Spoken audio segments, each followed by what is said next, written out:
Hello and welcome to The Big Picture. I'm Tina Jha. The Union Budget 2021-22 gave the much-needed fillip to the infrastructure sector. With 34.5% more allocation than last year, the Finance Minister has given equal emphasis to all physical infrastructure, including roads and highways, railways, urban infrastructure, the power sector, port, shipping and airways, and also petroleum and natural gas.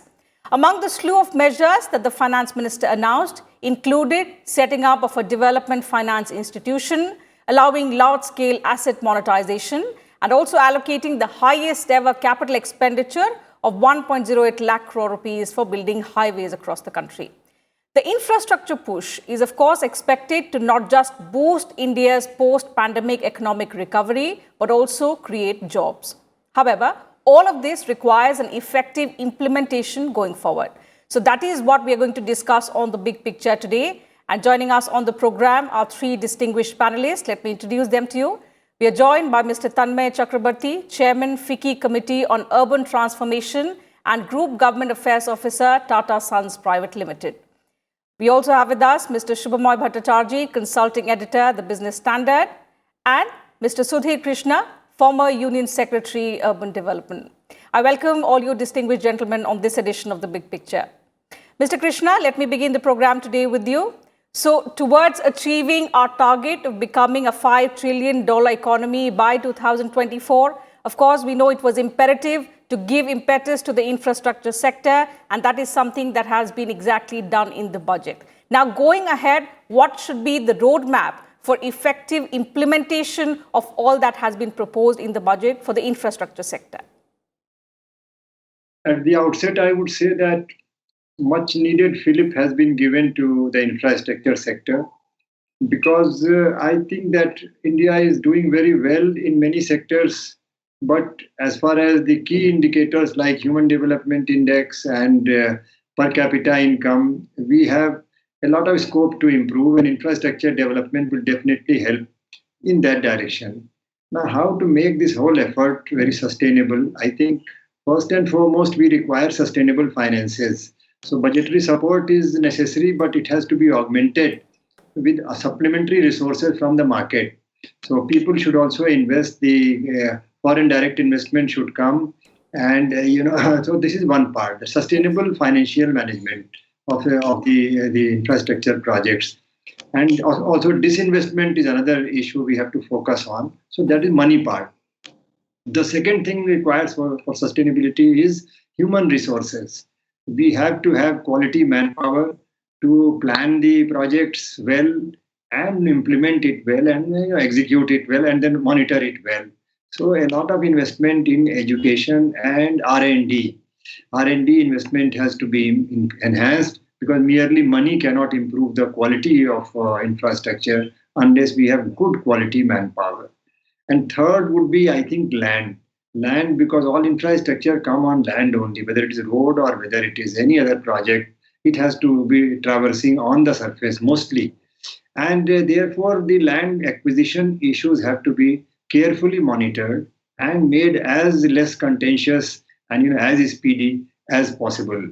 And lastly, I would say that the intellectual issues are there, like contract management. I find a lot of infrastructure projects are mired in litigation between the executing agencies and the authorities which own the project, like whether it is NHAI versus construction agencies and so on and so forth.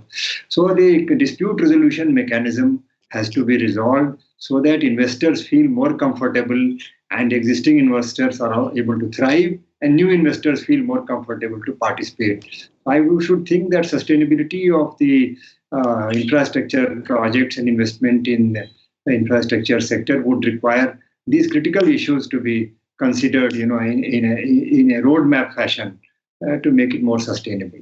Absolutely.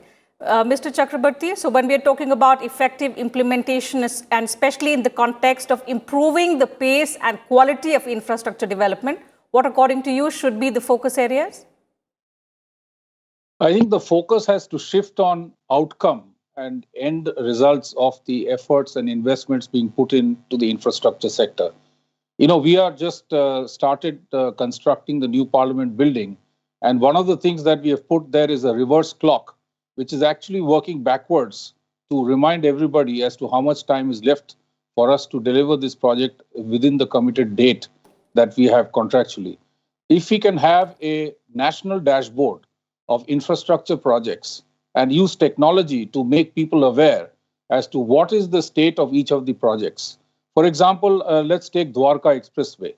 It is like a perennial project. It just keeps going on and on. And can you imagine the amount of investments that people have put on both sides of that expressway, just as an example, in anticipation that that expressway is going to actually be completed.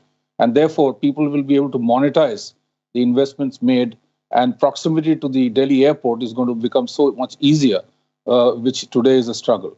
The other point I would like to make is that in addition to the roads and highways that are being built, there needs to be a focus of decongesting the choke points as connectors between cities and highways actually, in effect, take as much time today to come out into the main highway and go to the next destination as much as it takes for anybody to come out of the cities.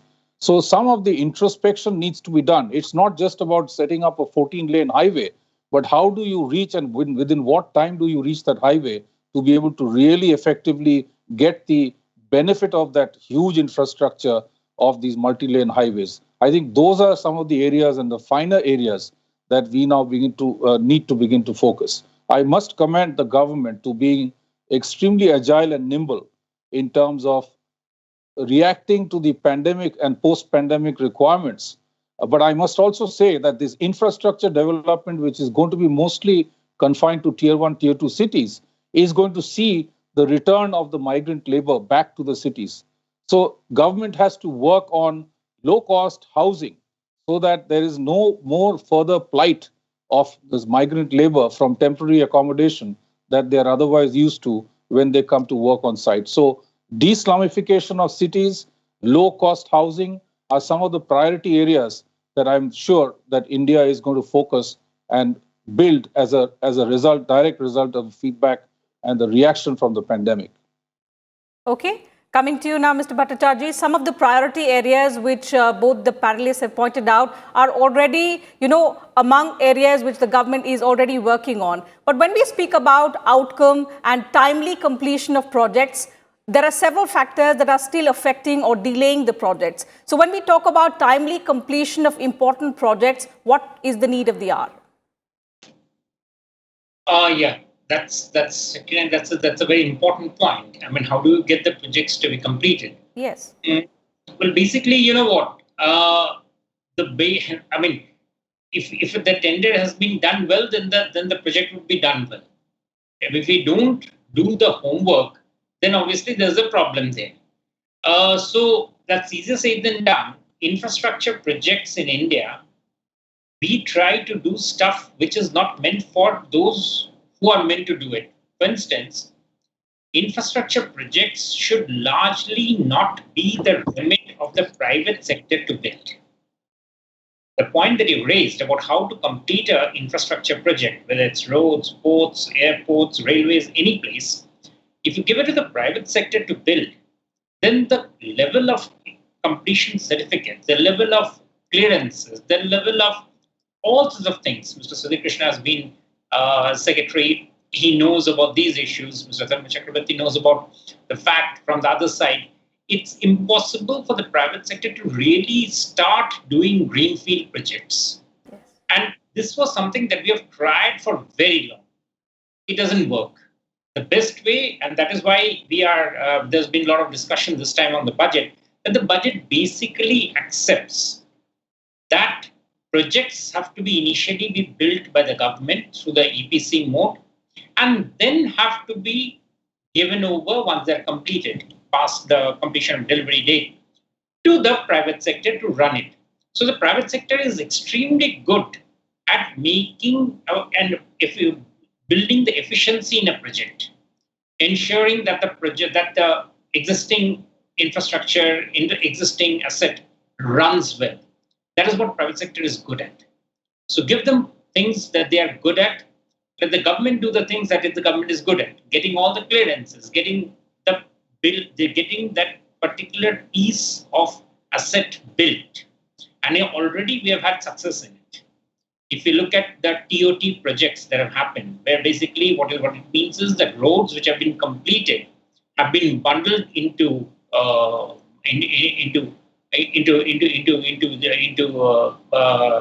particular packages, and they have been given to for companies to buy, and companies have been very happy to buy those. Similarly, in other projects, for instance, in power grid, we have had the similar examples, but those have been bundled together, and the government has realized about 80,000 crores from them. So that is the way to ensure that projects get built, and after they are built, somebody else actually starts managing them.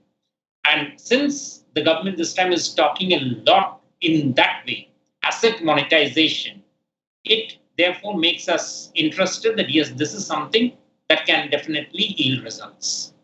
Okay. Mr. Krishna, coming back to you.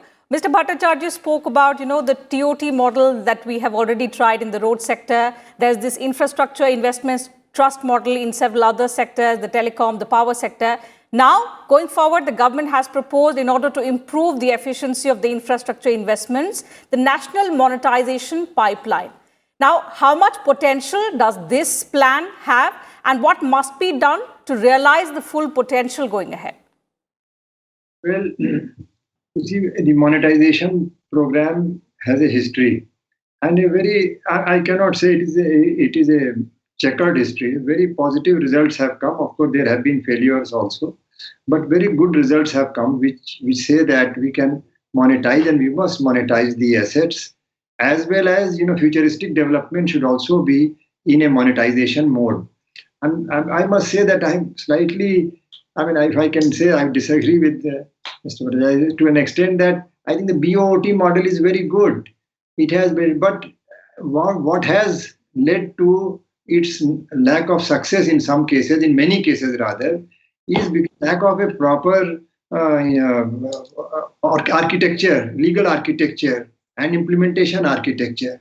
So even if we want to monetize assets, unless we have a proper framework, and unless we have proper surrounding development, merely putting assets for monetary value will not work.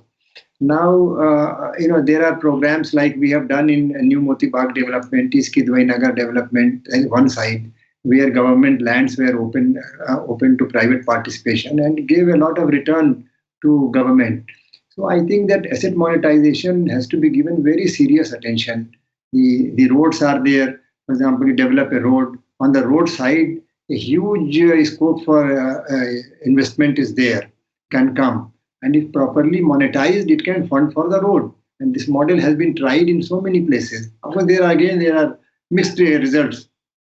So I think the asset monetization pipeline program deserves a very serious consideration.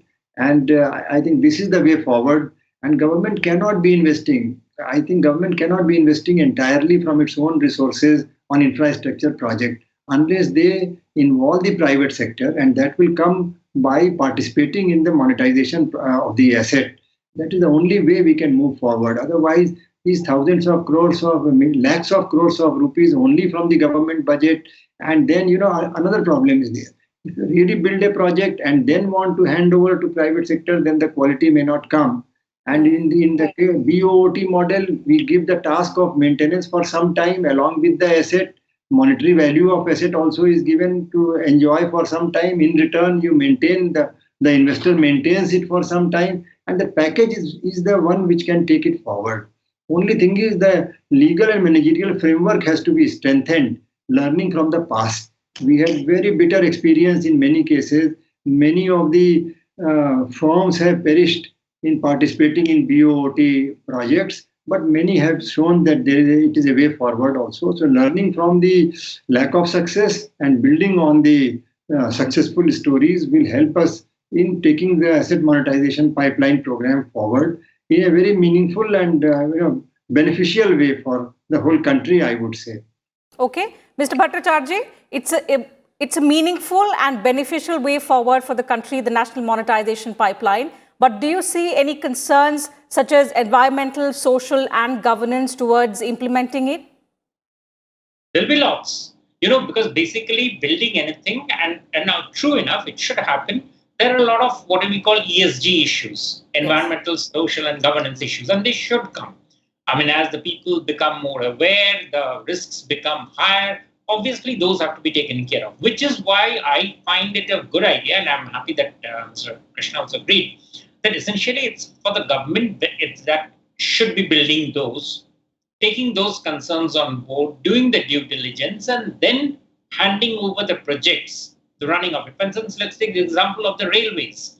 The railways are saying that they will hand over trains that existing, I mean, they'll ask the train lines are already there, the platforms are already there, and they're asking for private bidders to come and develop new train sets to run between destinations. But that's a wonderful idea. But if today we had said that the railways will actually ask somebody to lay down a railway line and then create the stations and then create the necessary infrastructure for the right lines for that to operate, we are going to have delays. It just doesn't work. And that is what we have seen over successive years. In fact, as I understand, the Prime Minister's meeting today with segments of the industry is basically also meant to basically say that this is the line of thought that we shall be pushing forward, to say that it will be a long-term strategy of the government. So the disinvestment is also largely sort of, part of that same process. That the government has assets which it has built up, and it's time to sell out those assets, create resources, and with those resources, then you can build fresh stuff. Yes. That is the way to go about it. Yeah, over to you. Absolutely. So taking the discussion forward, coming back to you, Mr. Chakrabarti, on another important aspect of the budget as far as the infrastructure sector is concerned, the government has allocated 20,000 crore rupees to set up and capitalize a development financial institution. So to achieve the purpose with which it's being created, what is your suggestion should be the structure and the functioning of this institution? See, I think it is like a catalytic input from the government, and it's a welcome move. It is to basically unleash the potential energy of the industry who is raring to go after the lull of the pandemic, to get going, to get projects, to staff up the projects, to be able to execute the projects. So I'm sure the finance minister has already conceptualized a structure. So I don't want to go and kind of suggest another structure, but I believe that it is definitely a very positive input to be able to unleash the potential, and also the fact that there's a substantial allocation for infrastructure, and the focus of the government clearly is infrastructure. And since 60-70% of India is going to urbanize in the next 20-30 years, all the more reason why we really need to travel leaps and bounds to be able to come at par with the expectations of infrastructure, coupled and in parallel to the kind of urbanization that is taking place all over the country. I would just like to add that in addition to the core infrastructure of railways, roads and highways and others, we really need to also focus on cleaning up our rivers. That's a major infrastructural push that we have to give. Every single city has a river which is spewing black water. And whilst we are investing a lot in some of the main rivers, and there's the National Mission for Clean Ganga and all of the others, it's really all the nalas and the tributaries that are really contributing to the pollution of the main trunk of the river. So we need to go to the source and to be able to do a lot of river rejuvenation programs all over the country. We need to clean up a lot of our tanks to be able to then provide the water that would be required to feed the urban population and to sustain the urban population. So I think additionally to all the core infrastructural inputs, a lot of focus, and there is the Jal Mission, the Har Nal Se Jal initiatives, which are great initiatives already launched by the government. But to be able to get that raw material of water, we will need to clean up the source of water, and that will be definitely a substantial infrastructural push if we have to really do all of that. Mr. Bhattacharjee, so on the issue of river rejuvenation, the cleaning of rivers that Mr. Chakrabarti has pointed out, where are we lagging behind and what needs to be done? River rejuvenation, just like Swachh Bharat, is essentially a movement of the people. There are lots of people, lots of bodies which have to be involved in it, and the stakes must be high up there. You can create a sewage plant plant, you can have sluice gates, but people along those river banks have to be invested in the idea that there's a necessity for those things to happen. That way, the last year's unfortunate the pandemic has sort of focused our thoughts into what happens when we play around with nature. So hopefully those would happen, but it is definitely one of the biggest long haul challenges. In fact, one can say that India's river problem is probably going to be solved almost in tandem with when we realize that our other projects and other things have already got into place. This will be one of the last ones to be actually coming into play in a proper in shape. Right now, there are plenty of other things that we would be needing to do it. In fact, I would say the river rejuvenation is such a complicated thing that I'm not surprised it's happening in that way, considering our lack of enforcement in even ensuring that a power plant is able to dispose of its slurry properly, which are just single point things. Even a single point, any industrial project also does the things that are needed to be done properly, and whereas they are only in single places. Whereas a river cleaning up requires so many cleanups across the length of, say, a river Ganges.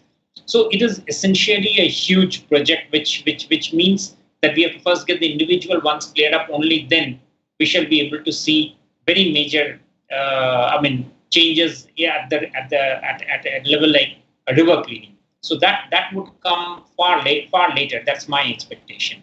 Certainly. Okay, Mr. Krishna, another area that requires attention now in the infrastructure sector is, of course, getting advanced technology and attracting more and more investments in order to boost growth. So what is the best way forward? Well, I think FDI, enhancing FDI, permitting FDI in sectors where our R&D levels are not still at the global level. Mm-hmm. I think that is one straight remedy to encourage, bringing in newer technologies. That is one, I would say.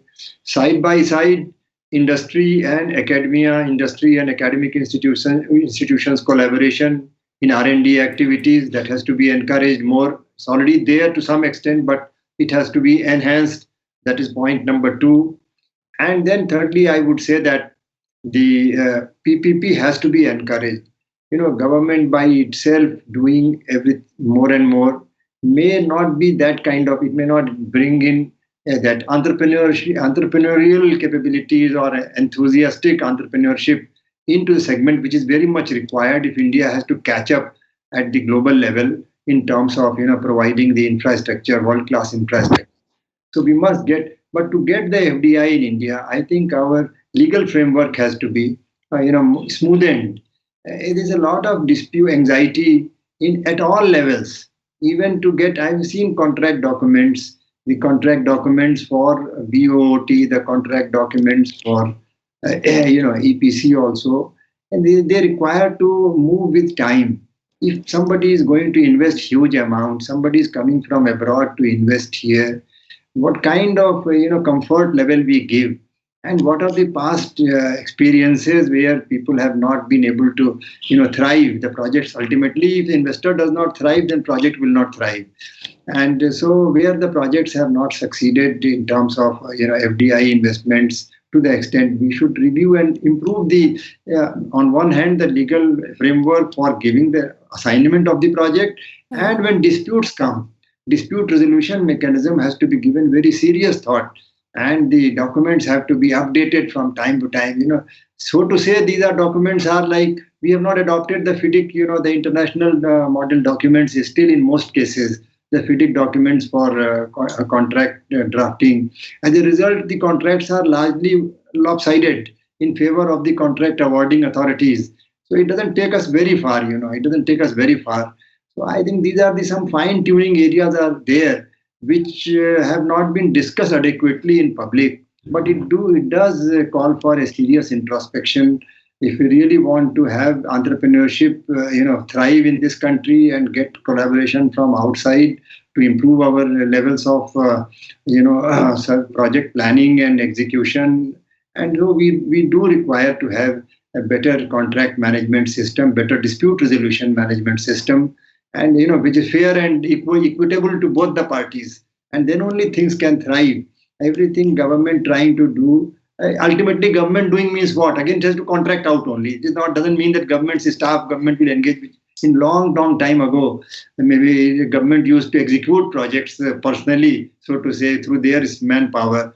Anyway, it has to be contracted out. So these are the very critical areas, that have to be addressed. Mr. Chakrabarti, one final comment from you on a very important thing that Mr. Krishna has talked about is that our dispute resolution mechanisms have to be seriously looked at. So if we compare it to what the current mechanism is, to how we can improve it further, any suggestions to that regard? I think the transformation and the improvement that Mr. Krishna suggested is in the word partnership. The government has to really look at the private sector as a partner, not so much as a vendor, because there is investment of the private sector also involved, and it is equally responsible for the government to ensure the success and outcome of programs so that there is a reasonable opportunity to recoup the investments being made. So I think I completely echo Mr. Krishna's suggestion that he made, that there has to be a huge transformation in the very engagement approach of any project of the government. It is no more of a EPC or a vendor kind of a relationship. It is equal participation towards transformation of the country from an infrastructure perspective. I mean, we are so proud to be, for example, as the Tata Group, to be able to build the first Indian company-made parliament. It's a matter of pride, and we are seeing equal reciprocity in terms of stakeholder involvement from the CPWD and the parliament, and they are joining hands together to make it a success. This is going to be the formula for things going forward. When there is equal stakeholder responsibility, and the government, just by signing the contract, doesn't outsource all activities and responsibility to the private sector. There is equal fiduciary responsibilities that the government must execute. For example, as Mr.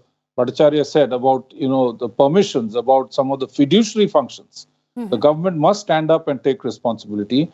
And the private sector has enough expertise to be able to execute technically the projects within timelines and budget. So when you have a conglomeration or a collaboration of both these factors, I'm sure India is going to see a lot many more successful infrastructural projects going forward. So if you're aiming at world-class infrastructure, there are several things that need increased attention. One of them, which needs encouragement, is the PPP model, as suggested by Mr. Krishna. And industry-academia partnership, of course, has to be increased, in addition to fillip to R&D sector. Thank you, gentlemen, for joining us on the program and sharing insights on a very important subject.